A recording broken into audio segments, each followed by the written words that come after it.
Hey guys, it's Fairy Grace. Are you going through a battle? Are you going through something difficult, something tough? Are you going through a stressful moment, a stressful season? It's pretty common to say with COVID and how life has changed that a lot of us are going through things that we are not comfortable in, or we do not want to be in, or we are just struggling with the way things are. And if that's you, I want to encourage you to dance in the storm.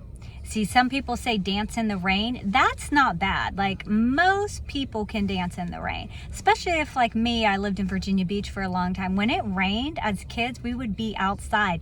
The sun was still out when it would rain in Virginia Beach, and you could still feel the warmth of the day and the heat of the cement. So when it was raining, it was, I want to almost say tropical. It wasn't cold. It wasn't heavy like where I am now in Western Pennsylvania. So dancing in the rain isn't a big deal. When I was a child, we actually enjoyed it. And then it was also quick showers. It wasn't very long. It was a short, tiny season. And then there would be puddles and gutters of the reservoir of the water. Well, because it was so hot during the day that you would, as a child, you would sit in these little puddles, and it was like your own little steam bath, little sauna. So dancing in the rain's not hard, my friend. When the situation is welcoming, when the situation like that weather is still sunny and the raindrops are soft and warm and comforting and washing away maybe some of the dirt and sweat from the 90-degree, 100-degree weather in Virginia Beach. But I want you to dance in the storm. It's not easy to dance in a storm, because what happens when lightning hits, right? Let's all think about it. So like in Virginia Beach, you could be out when it was raining, but as soon as you saw that lightning, you'd have to get out of the pool, you'd rush, because for whatever reason, you felt like that next lightning bolt was coming at you and it was gonna directly hit that swimming pool you were in, and you were going to get fried alive. So when we dance in the storm, we have to dance when we see the lightning, which we think at that moment is going to destroy us. Some of you are in a battle right now that you feel like the lightning is about to hit right in your pool of life. You're going to be fried alive and destroyed. And I want to encourage you to dance with the lightning, the situation you're going through, with the heavy rain, like in Western Pennsylvania, where it's pelting on you and it actually hurts sometimes because it's so heavy. When you're going through a battle, it's heavy, it hurts, and you feel it, right? Can I get an amen? Can I get some thumb likes on here? And but you can still dance in the storm. And the reason you can still dance in the storm is because you are equipped and created and resilient to dance in the storm. So unless you have a rare disease, most of us can say, if we cut ourselves, it's painful, it hurts, right? And sometimes, like going through grief, we get cut, we don't realize we're hurt, we don't feel it. But when we look down, I'm cut, right? Have you ever done that, where you've gotten a cut, you didn't notice it, you didn't feel it, but then as soon as you look down and it was made aware, you were like, oh my gosh, that hurts. Like it was now brought to your attention. You had to realize it, you had to see it. And that's how grief is. And with COVID, unfortunately, more of us are going through grief than we should, because we've lost people we have loved. But the thing is, now that we see it, the beauty is we can take care of it. And I didn't do that with my mom's death. I still haven't grieved her. I still haven't noticed that cut, that wound, that dash that is there, can get infected, can cause problems, can drip blood on other people, meaning I can give them my issues. But now that I see it, I can recognize it and I can fix it.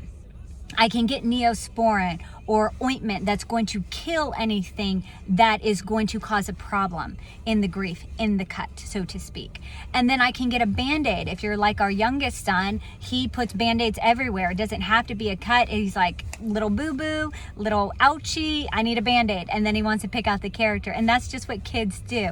Ooh, look at my hair. I couldn't find a barrette to do my hair, and I wasn't going to do this. And I thought, really? You're not going to do something you feel led to do in an extemporaneously speaking because you can't find something to pull your hair back. So don't let vanity get in the way of your life. So here I am. And then you put the Band-Aid on it, you cover it up, you give it time to heal. I'm not saying when you're dancing and you're going through the storm that it's not still gonna hurt, that those raindrops are still not gonna hurt, and a little bit of fear's not gonna creep in every once in a while when you see that lightning or you hear that lightning. But what I'm saying is you are equipped to heal just that little wound. So once you can see it, once you can acknowledge it, you know how to tend to it, you know how to treat it. You can tell if you just need a Wonder Woman Band-Aid or a Despicable Me Band-Aid, or if it's a little deeper and you need a butterfly Band-Aid, which I like to say one of my books will be called Butterfly Gypsy Wings, because that's what I am. And if you need something a little heavier, and sometimes that bandage is what you need, is someone to help you, someone to lift you up in the storm, someone to talk to you, someone to heal you, someone to give you wisdom and advice that's going to help you know how to dance in the storm, or encouragement, friends that are going to breathe life into you, that know who you are and know what you're going through and know that you are capable, like that little injury, that cut, to heal. You will heal. You will get out of this. There is a card a friend sent me. I don't know why she sent it to me. Joy Clohantis, who is beautiful as her name and as she lives. Her first name and her last name are just beautiful. And so is her spirit and her personality and her being. And for some reason, she sent me a card, and that's her business. So do support her. Joy, if you watch this or you know Joy, share it with her and let her add it on. Joy sends beautiful cards, and she sent me one, and it was a picture of a little storm cloud, I think it was, with a little lightning in it, oddly enough, now that I'm talking about it, and that just got brought to my remembrance. And then when you opened it, there's a rainbow, and it says on the front, after the storm, and you open it up, comes the rainbow, with the words in an actual rainbow and sunniness. And my son fell in love with it. He fell in love with this card so much that I had on the kitchen counter that he said, "Oh, is it for me?" And at first I felt bad, and I didn't lie, and I didn't want to say, "Oh yeah, it's for you," because then it seems like a lie. Well, it is a lie, and I don't want to invest and plant that little seed that that's okay. So I said to him, I said, "Oh, well, my friend gave it to me, but I can give it to you. I can share it with you if you'd like it." And he said yes, and he put it all around the house, and it went around with him. And then he knew the words, which are very simplistic. After the storm comes the rainbow, and my son memorized it. So he would actually look at the card and look at it as if he was reading it, and he's like, "After the storm comes the rainbow." And that's what I'm here to tell you. After the storm has to come the rainbow, because the sun has to always rise and shine. It may be gone for a minute in your life right now. It may be having clouds in front of it that you can't see it, but it's still there. Or it may seem like it's sleeping because the moon has overtaken it. But guess what? In the morning, 5 a.m. or whatever, the sunrise is coming on your life and in your situation. So I'm closing as Fairy Grace. I hope that was enough. I feel like maybe I should elaborate that more, but I don't want this too long. I'm just saying, dance in the storm. Anyone can dance in the rain. Dance in the storm. The strong will, the desired will, the disciplined will, those that are created for great and mighty things will dance in the storm. And you know what's so awesome about this? Look at me not finishing the video. You know what's so awesome? 'Cause I'm all pumped up. I wish you were here with me. You know what's so awesome about dancing in the storm? It's going to attract attention. People are going to see the storm, and they're going to see you dancing. Okay, that brought to my remembrance. Christy Parks, if you're here, hit a like, comment below. So we were in my car with her daughter, and we were going to get coffee at Aroma Joe's. Shout out to Aroma Joe's in Greensburg, Pennsylvania. And we were listening to the soundtrack came on The Greatest Showman, which is one of the greatest movies. I don't want to say it's one of the greatest movies, but it has one of the greatest songs in there. And it moved me so much that as the rain started, I got out of my car, I bumped up, cranked up the music, Hannah's in the back, Christy's beside me, and I get out of my car and I am dancing in the rain. And it was more like it felt like a Native American dance with my boots on and lifting up my knee, and not like being formally trained in dancing or having rhythm.